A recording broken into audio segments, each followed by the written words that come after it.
자, 우리 교리 강의 232번째 시간입니다. 232번째. 오늘 계시록 14장 10절 그리고 21장 8절 두 구절을 가지고 하나님의 진노의 현장, 호리만큼의 긍휼함도 없는 징벌의 현장이라는 그런 제목으로 퀴즈 두 문제를 가지고 한번 하나님의 은혜의 발굴의 시간을 갖도록 하겠습니다. 자, 우리 같이 봉독하겠습니다. 계시록 14장 10절, 계시록 21장 8절입니다. 그도 하나님이 진노의 포도주를 마시리니 그 진노의 잔에 섞인 것이 없이 부은 포도주라. 거룩한 천사들 앞과 어린 양 앞에서 불과 유황으로 고난을 받으리니 그러나 두려워하는 자들과 믿지 아니하는 자들과 흉악한 자들과 살인자들과 행음자들과 술객들과 우상숭배자들과 모든 거짓말하는 자들은 불과 유황으로 타는 못에 참여하리니 이것이 둘째 사망이라. 아멘.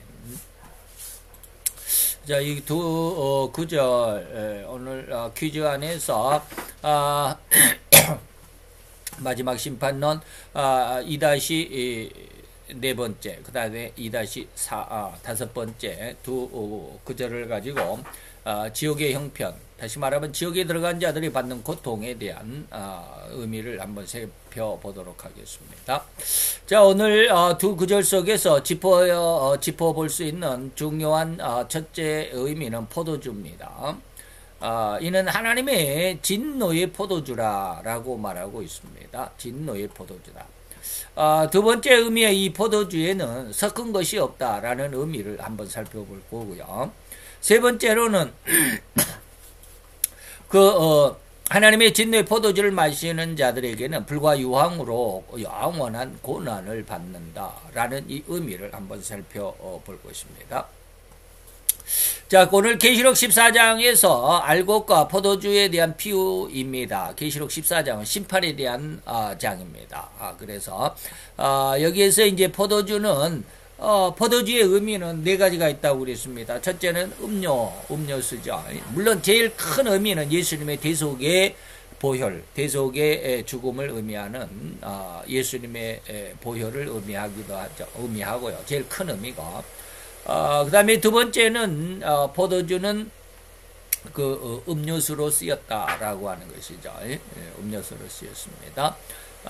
세 번째는, 세상의 즐거움을 의미합니다. 요한복음 2장 혼인잔치집의 포도주, 즐거움입니다. 그 다음에 오늘 네 번째가 바로 계시록 14장 오늘 이 부분에서는 이 포도주는 앞에 세 개의 그런 어떤 긍정적인 의미보다는 부정적인, 다시 말하면 심판을 의미합니다. 포도주는 피를 상징하는데 예수님의 피이지만 죄인의 피, 징벌의 피를 의미하기도 합니다. 그래서 심판과 상급이라고 할 수도 있고요. 알곡과 추수는 신자들의 천국으로의 입성과 상급을 비유하기도 합니다. 그래서 이제 14장의 전반부는 알곡 추수를 의미하고요. 후반부는 포도 추수인데 이거는 불신자들에 대한 심판을 비유한 것이다 라고 하는 것이죠. 그래서 계시록 14장 9절로 11절까지 보면 또 다른 셋째 천사가 그 뒤를 따라 큰 음성으로 가로되 만일 누구든지 짐승과 그 우상에게 경배하고 그 이마에나 손에 표를 받으면 그도 하나님의 진노의 포도주를 마시리니 그 진노의 잔에 섞인 것이 없이 부은 포도주다. 진노의 포도주, 그 다음에 섞은 것이 없다. 그리고 이들은 불과 어린 양 앞에서 불과 유황으로 고난을 받으리니 그 고난의 연기가 세세토록 올라가리로다. 짐승과 그 우상에게 경배하고 그 이름의 표를 받는 자는 누구든지 밤낮 쉼을 얻지 못한다 라는 것입니다. 자, 그런데 이 포도주의 이름을 하나님의 진노의 포도주라고 표현한 것은 이제 하나님께서 이 세상에 대한 하나님의 의도와 계획, 다시 말하면 세상에 대한 의도, 하나님의 진의는 무엇이냐라고 하는 거 많이 말씀을 드렸죠. 하나님은 세상을 만드시되 인간을 만들고 싶었고 인간을 한순간에 완전한 인간으로 만든 것이 아니라 과정을 두어서 다시 말하면 하나님이 인간을 흙으로 만드셨고 예수님은 또 거기에 예수님의 영원한 생명의 피를 부어주셨고 그리고 성령 하나님은 그들에게 그 영원한 생명을 영유할 수 있는 그 영원한 생명을 살아갈 수 있는 능력을 부여하셨다. 라고 하는 이러한 모든 계획 속에 이 말이죠. 그런 하나님의 그런 의도와 계획이 마침내 다 이루어지고 마감하려고 하는 시간임을 암시하고 있다고 해도 가능합니다. 하나님의 진노의 포도주가 나타났다라고 하는 것은 하나님의 뜻이 이제 다 끝났구나라는 것이죠. 그 하나님이 이 세상의 마지막에는 절대로 하나님의 진의대로 순종하여 살아간 자들에게는 상급이고 생명의 부활로 주시고 그리고 하나님의 진의를 무시하고 불신하여 불순종으로 일관한 불신자들에게는 절대로 강력한 징벌인 심판의 부활로 처벌하실 것임을 분명하게 밝히셨음을 볼 때 본 구절의 의미는 절대로 이 마지막이다라는 거 암시하고 있습니다. 그래서 요한복음 5장 29절 선한 일을 행한 자는 생명의 부활 그리고 악한 일을 행한 자는 심판의 부활로 다시 나온다라는 것이죠. 또한 여기 포도주는 절대로 심판을 의미하고 있다라고 하는 거 방금 말씀을 드렸습니다. 즉 성경에서 피와 포도주는 심판을 의미하고 또 우리 예수님의 피는 우리를 구원의 은혜를 의미하기도 하죠. 그래서 하나님의 긍휼인 예수님의 십자가 대속의 보혈을 의미하는 가장 큰 핵심이 있다라고 하는 거. 그래서 계시록 오늘 14장에 땅에 포도주를 거두 하나님의 진노의 큰 포도주 틀에 던졌다. 이것은 심판을 의미하죠. 그래서 성 밖에서 그 틀이 밟히니 틀에서 피가 나서 말 굴레까지 닿았고 1600 스타디온에 흘러간다라고 하는 뜻입니다. 그래서 온 이스라엘의 지금 위에 무슨 헬몬산에서부터 마지막 끝까지 유다 광야의 끝이 그 이스라엘의 홍해 쪽에 홍해가 아니고 이 아덴만 쪽입니까? 이쪽에 끝이 끝에 도시가 무슨 도시인지 얼른 제가 생각이 안 나네요. 제가 한번 아니 그게 아니고요. 구글 지도가 또 어디가 붙냐?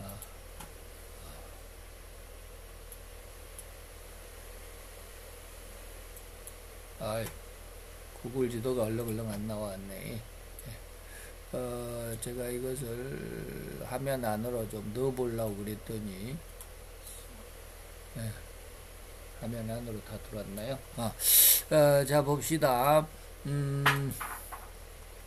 쭉 줄여보면, 이제 여기가 이스라엘이죠. 이스라엘을 이렇게 쭉 켜보면, 여기에 베이루트 있는 것이 이제 레바논이고요. 그 밑에 여기 맨 위에 이쪽이 헬몬산입니다. 뭐라고 써졌네. 미리아. 자우잔이 있습니다. 그 헬몬산에서 여기 근처가 헬몬산입니다. 그래서 이스라엘의 가장 북쪽이고 거기에서 헬몬산에서 요단강이 쭉 발현해져. 그래서 여기가 이제 갈릴리 바다고요. 갈릴리 바다에서 계속해서 흘러오는 이 강이 바로 요단강입니다. 그리고 밑에 있는 이 큰 두 개로 되어 있는 이게 사해바다입니다. 그리고 사해바다를 계속해서 쭉 내려오면 바로 여기인데 제가 이 에일랏이라고 하는 이 도시 있습니다. 여기 에일랏이라고 하는 도시 있죠. 이스라엘의 가장 최남단의 항구 도시입니다. 에일랏이 이렇게 쭉 있습니다. 지금 이 에일랏이 이쪽에 있는 곳이 바로 여기가 아덴만일 텐데 왼쪽이 홍해고요. 여기가 아덴만일 텐데 이름을 잘 모르겠습니다. 제가 아카바만이네. 아덴만이라고 그러나요? 우리말로. 그런데 지금 여기에서 보면 그래서 이제 이 큰 이 바다, 이 홍해, 이 바다가 지금 전체가 다 홍해입니다. 여기가 홍해. 그리고 위에 아카바만 있고요. 그래서 이 홍해 쪽에 여기가 지금 난리법석, 여기 가장 이렇게 좁게, 여기 한 40km 된다고 그래요. 여기 이 바다의 거리가. 근데 오른쪽에 예멘이라고 하는 나라가 있는데, 오늘날 이 예멘이 지금 난리법석이죠. 여기서 지나가는 여기가 뭡니까? 이 카이로, 이집트죠. 이게 수에즈 운하입니다. 예, 수에즈 운하가 이렇게 쭉 해서 이쪽으로 내려옵니다. 이렇게. 자, 한번 더 줄여볼까요? 만약에 유럽에 있는 물건들이 배로 실어오면 여기 수에즈 운하를 통해서 여기 홍해를 지나서 요렇게 오서 이 아시아 쪽으로 우리나라에도 또는 여기 이란이나 또 사우디에서 석유를 이쪽에서 실습니다. 이 홍해 쪽에서 홍해 쪽에서 사우디에 그 석유를 실습니다. 제가 이제 어디가 있었느냐면 여기 제타가 있는데 제타 위에 있나요? 여기 얌부라고 하는 곳이, 제가 여기 얌부에서 1년 동안 항만공사 설계실에 있었죠. 좌우지간 이 얌부에서 그 항만에 그 석유를 싣고 또는 또 제타에서 싣고 뭐 이렇습니다. 그래서 이쪽에 항만에서 석유를 싣고 여기를 통과를 해야 돼요. 예멘 앞에 가장 작은 이곳을 뭐라고 그러는지 모르겠네. 이 좌우지간 여기를 지나와야 됩니다. 근데 여기가 짧잖아요. 40km밖에 안 되잖아요. 근데 여기서 지금 예멘이 그 아주 그 흉악한 놈들, 반 테러 단체가 정부를 장악하고 있어요. 그래서 계속 여기다 막 미사일을 퍼부어대죠. 그래서 일이 지나가질 못해요. 지금 유조선도 미사일 폭격을 맞고 또 이번에는 그 비료를 몇만 4만 톤인가 얼마를 비료를 싣고 가는 배를 미사일로 폭격을 해가지고 지금 이 아덴만에 그 4만 톤 이상의 화학 비료가 그 물속에 뭐 녹아져 버리면 엄청난 재앙이죠. 이 기름이 몇만 톤 그 큰 유조선들이 그냥 파괴돼가지고 기름띠 흐르는 것보다도 더 아마 위험할 겁니다. 이거 화학 비료잖아요. 그래서 지금 그것 때문에 지금 난립니다. 예, 그래서 예? 사해바다는 여기 쭉 보면 사해바다는 이 홍해를 위로 올라가 가지고요. 여기가 지금 우리가 흔히 말하는 가데스 바네아입니다. 역삼각형으로 이렇게 되어 있는 것이 가네스 바네아. 이름을 가데스 바네아. 이스라엘이 40년 동안 뺑뺑이를 돌았다고 하는 데가 이 지역입니다. 이 삼각형. 그래서 여기 파란 이곳이 고센 땅인데 여기서부터 이렇게 와서 여기를 뺑뺑이를 돌다가 어디에서 이 뉴에이바라고 하는 곳입니다. 여기서 뉴에이바라고 하는 곳이 여기서부터 이쪽으로 건너왔어. 오른쪽으로. 이게 홍해를 건넌 곳이 바로 여기입니다. 뉴에이바에서 이 건너 쪽으로 왔습니다. 여기가 라스다바 뭐 이런 건데 이쪽에 보면 솔로몬의 그 기둥이 있습니다. 솔로몬의 기둥. 여기가 이스라엘 백성들이 건너왔다라는 그 기둥이 있는데 이 여기가 어디 쪽입니까? 이 사우디 쪽에서 아마 그 기둥을 바다에 던졌다고 그런 말도 있어요. 이거 뭡니까? 이슬람은 아브라함의 후손이지만 이삭의 후손 뭡니까? 이스마엘의 후손이죠. 그래서 이삭을 싫어하잖아요. 그래서 아마 그 흔적을 버렸다라는 말을 들은 것 같기도 하죠. 그래서 자우자 이쪽으로 와가지고요. 그 위로 이렇게 뉴에이바 쪽으로 쭉 올라가면 여기가 바로 방금 말씀드린 이스라엘의 맨 하단, 우리나라의 그 부산과 같은 그 남쪽 단의 항구 도시 에일랏입니다. 그리고 그 에일랏 위로 이렇게 쭉 올라가는 이 강이 있습니다. 이 강이 바로 쭉 올라가면 바로 여기가 사해고, 사해가 두 개로 지금은 이렇게 나뉘어져 있습니다. 가운데가 이제 물이 많이 이제 말랐죠.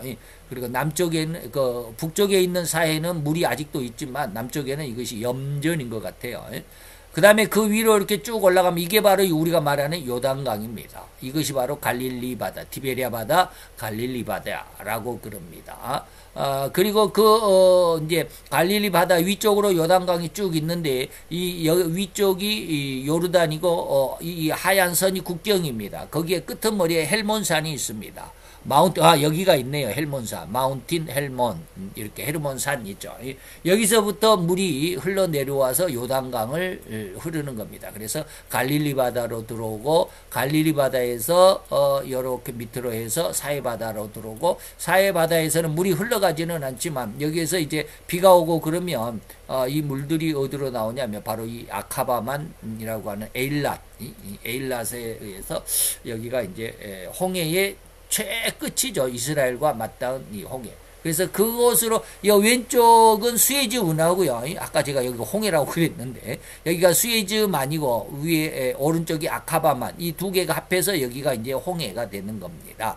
이스라엘 백성은 이 아카바만 뉴에이바에서 홍해를 건넜습니다. 그래서 다 홍해라고도 하긴 하지만 왼쪽은 수에즈만, 오른쪽은 아카바만이라고 그러죠. 좌우지간 제가 뭔 말하다가 여기까지 왔는지 모르겠네. 이렇게 생겼습니다. 끝에 있는 에일랏을 알려고 그랬죠. 그래서 그 헬몬산에서 에일랏까지가 1600 스타디온이라고 그래요. 길이로 보면. 스타디온이 길이라고 그래요. 그래서 몇 킬로인지는 저는 정확히 잘 모르겠어요. 자우자 1600 스타디온이라고, 다시 말하면 이스라엘 땅 전체가 피바다가 된다. 말 굴레라까지라고, 말이 이렇게 딱 말발굽이 있으면 위에 여기 우리가 흔히 말하는 엄지발가, 자우자 뭐 이렇게 하나, 닭발 보면 닭발이 보면 여기 하나 나온 거 있죠. 그것처럼 거기까지. 그러니까 이만큼 높이로 한 10cm 7cm, 10cm, 7cm나 10cm 정도로 그렇게 피가 쫙 이스라엘에 깔린다라는 거예요. 뭐 때문에? 제3차 전쟁. 다시 말하면 짐승과 음녀의 전쟁. 뭐 아마겟돈 전쟁. 이러죠. 그래서 거기에 2억의 군인들이 죽어 흘러나온 피가 1600 스타디온. 다시 말해 이스라엘 전역에 이렇게 뭐 한 5cm 이상, 7cm 이 정도로 전역에 그렇게 피가 쌓일 정도로 흘러갈 정도로 어마어마한 대살육의 전쟁이다, 이런 뜻입니다. 바로 이것을 의미하는 게 계시록 14장 이 구절입니다. 그래서 이것은 이제 마지막 최후 하나님의 심판이죠. 이는 절대로 피는 심판의 결과, 즉 죽음을 의미하고 있는 하나님의 징계와 징벌을 내포하고 있습니다. 이러한 심판의 시작은 처음부터 나타나 있습니다. 곧 하나님의 맨 처음 에덴 동산에서 아담과 하와에게 하셨던 그 말씀. 심판은 뭐예요? 선악을 알게 하는 실과의 나무. 그 쉽게 말하면 선악과를 먹으면 너희가 정령 죽는다. 이 심판이죠. 하신 그 말씀이 그대로 지금까지 온 인류에게 적용돼 이루어온 것을 생각해 본다면 절대로 하나님의 약속, 하나님의 선포는 변할 수도 변하지도 않는 확실하고도 명확한 사실인 것이 증명된다라고 하는 거. 그래서 예수님의 말씀 마태오 5장 18절에 보면 천지가 없어지기 전에 하나님의 말씀 율법의 1.1핵이라도 딱 이루어진다. 반드시 1.1핵이라도 없어지지 아니하고 다 이루어진다 라고 하는 것이죠. 그렇게 한다면 하나님의 축복뿐만 아니라 하나님의 심판인 진노도 역시 맞아요. 또 같은 의미죠. 그렇게 진노라고 표현하신 하나님의 결과는 불과 유황이 영원히 꺼지지 않고 타는 불못, 다시 말하면 지옥이죠. 이것을 던질 것이라는 이러한 하나님의 약속의 말씀은 변할 수 없는 완벽한 조치다라고 하는 것이죠. 두 번째로 그 포도주에 섞은 것이 없다라고 하신 의미를 한번 생각해 봅시다. 이는 하나님의 특성 중에서 반대적인 의미, 다시 말하면 섞은 것이 있다 이런 것이죠. 그래서 다시 말해 이 두 가지 생각해 보면 사랑과 공의라고 말할 수 있는데, 사랑은 하나님의 은혜고요. 공의는 바로 섞은 것이 없는 말씀 그대로 전혀 여유를 두지 않고 조금이나마 자비를 두지 않고 고지고대로 이런 뜻이죠. 이게 하나님의 이면성이죠. 사랑과 공의, 이렇게 나눌 수 있는 부분 중에서 하나님은 절대적으로 사랑인 것을 성경은 분명하게 이야기하죠. 그래서 하나님은 사랑이다 라고 요한일서 4장 8절입니다. 반면에 하나님의 공의는 절대로 하나님의 명령, 하나님의 진의를 거역하고 반대하는 자들에 대한 처벌 혹은 심판, 이것은 처벌이나 심판의 결과는 지옥이죠. 이 지옥은 이제 나음에 말씀드리고, 허리만큼의 극렬함이나 자비나 시쳇말로 말하면 조금 봐주는 듯한 상황이 개입될 수가 없다라는 그런 의미가 공의입니다. 곧 액면 그대로 이 말이죠. 곧 저들의 언행심이 그대로 징계와 징벌로 되돌려준다라는 그런 의미입니다.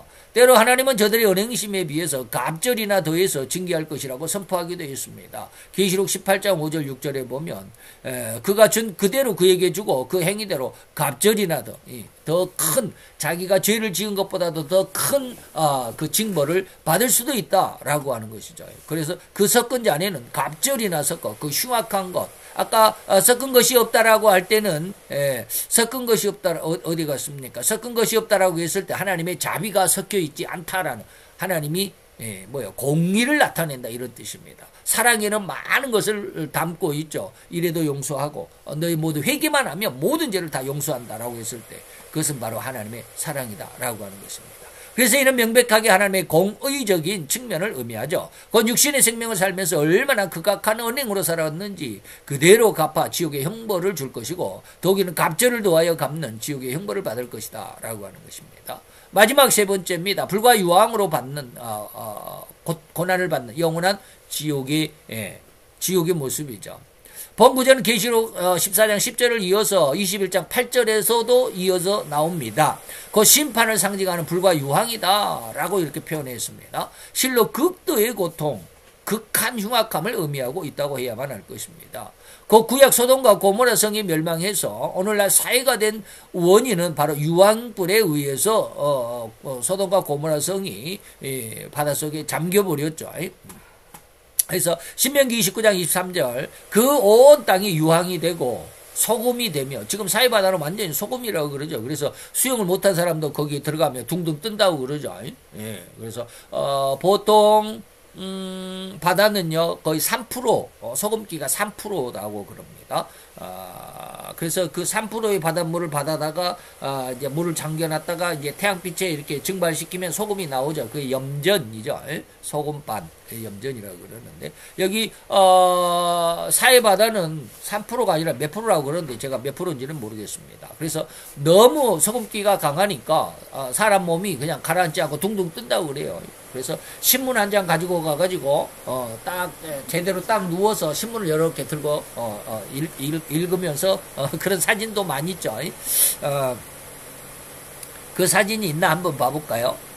그 사진이 아마 그런 사진이 있을 거예요.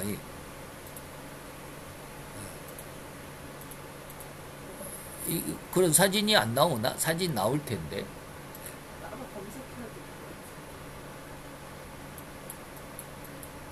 아까 에일락 같은 데 가보면 에일락이 아니지. 여기 사해바다니까.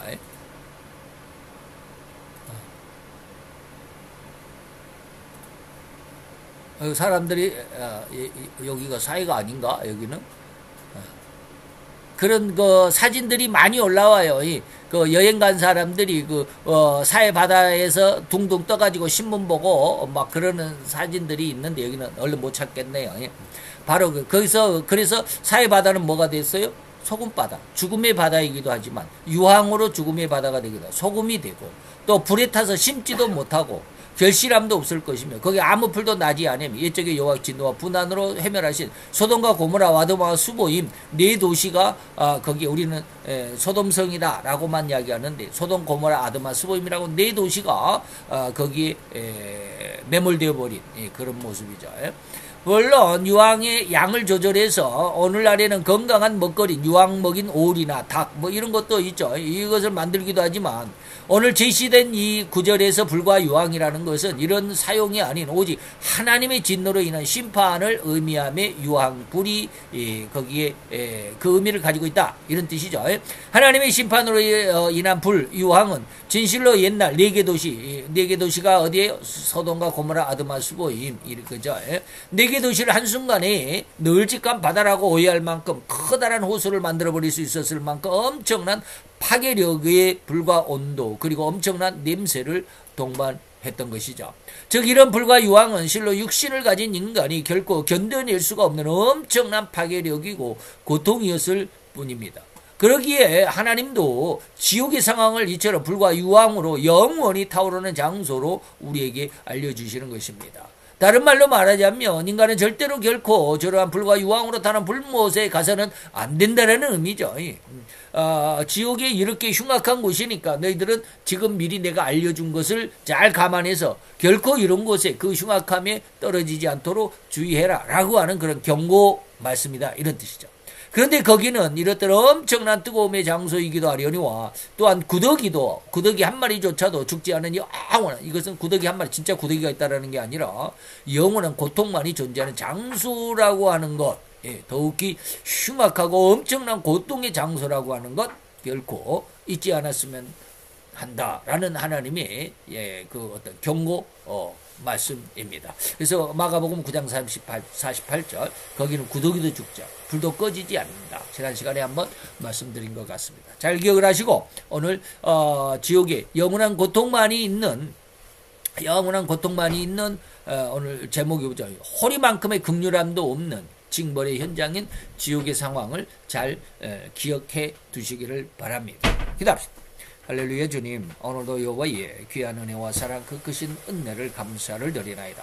오늘도 주의 말씀의 한 편을 통해서 우리로 인해서 하나님의 뜻이 우리로 하여금 무엇을 요구하시고 무엇을 의미하여 어떠한 결과를 어떠한 열매를 맺기를 원하시는지 하나님의 그 요구 그 의미를 알고자 하는 이 한 시간 주 앞에 감사를 드리나이다. 진정으로 하나님의 뜻을 아버지며 우리의 지혜와 지식과 정기와 정명 속에 더 풍성하게 채워 역사하셔서 하나님의 뜻을 능히 분별하게 하시고 하나님의 뜻을 능히 깨달아 하나님의 영광을 위하여 살아갈 수 있는 하나님의 아들로 딸로 잘 성장할 수 있는 은혜로 더욱 풍성케 하여 주옵소서. 또한 그 은혜와 은총이 더욱 풍성해진 것을 믿고 감사를 드리고 예수 그리스도의 이름으로 기도하여 싸움나이다.